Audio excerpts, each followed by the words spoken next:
வணக்கம். இந்த சேனல் எல்லா விஷயங்களையும் நேர்மையாக எடுத்து சொல்வதற்காக ஏற்படுத்தப்பட்டது. உங்களுடைய சப்ஸ்கிரிப்ஷன் மூலம் எங்களுக்கு ஆதரவு பெருக நன்றிகள். இன்று சட்டசபையில் பார்த்தோமானால் எதிர்க்கட்சிகளும் ஆளுங்கட்சியும் ஹாய் வாய் ஏய் இந்த மாதிரியெல்லாம் வார்த்தைகளை விட்டு சில எம்எல்ஏக்கள் அதிகப்படியான வார்த்தைகளையும் அன்பார்லிமெண்ட்ரி வார்த்தைகளையும் விட்டு சபையை நோகடிக்கிறார்கள்.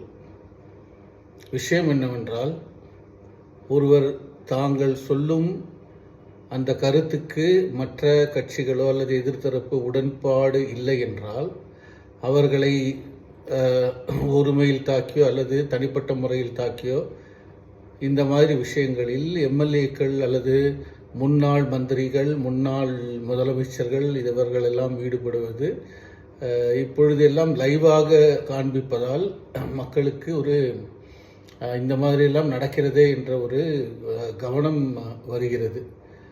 இவர்களுடைய எண்ணங்கள் மக்களின் நலனுக்காக இருக்க வேண்டும்.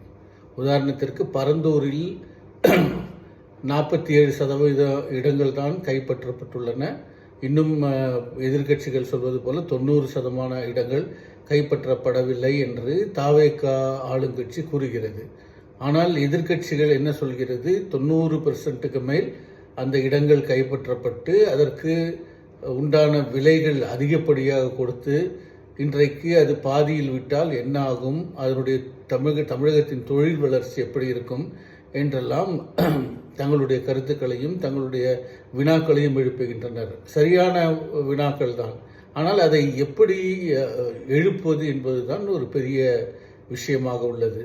எல்லாரையும் சகட்டுமேனிக்கு வா இப்போ அல்லது முன்னாள் முதல்வர்களை அல்லது முன்னாள் அமைச்சர்களை அல்லது அனுபவம் மிக்க எம்எல்ஏக்களை இரண்டு கட்சிகளும் ஆளுங்கட்சியும் சரி எதிர்கட்சியும் சரி ஒருவருக்கொருவர் வசைப்பாடி கொண்டிருப்பது தமிழக அரசியல் களத்திற்கு நல்லதல்ல. இதை பார்க்கும் சாதாரண மக்களும் வேறு விதமாக எண்ணங்கள் அவர்களுக்கு உதிக்கிறது. இப்படிதான் இவங்களுடைய நேச்சரா என்றெல்லாம் ஒரு கேள்விக்குறி எழுகிறது. இது ஒரு பெரிய விஷயம் அல்ல. ஒரு பார்ட்டியிலும் அவரவர் கட்சிக்காரர்கள் அவரவர் கட்சிகளை ஆதரிப்பதற்காக இந்த மாதிரிலாம் செய்வார்கள். ஆனால் அது ஒரு வரைமுறைக்குள் இருக்க வேண்டும்.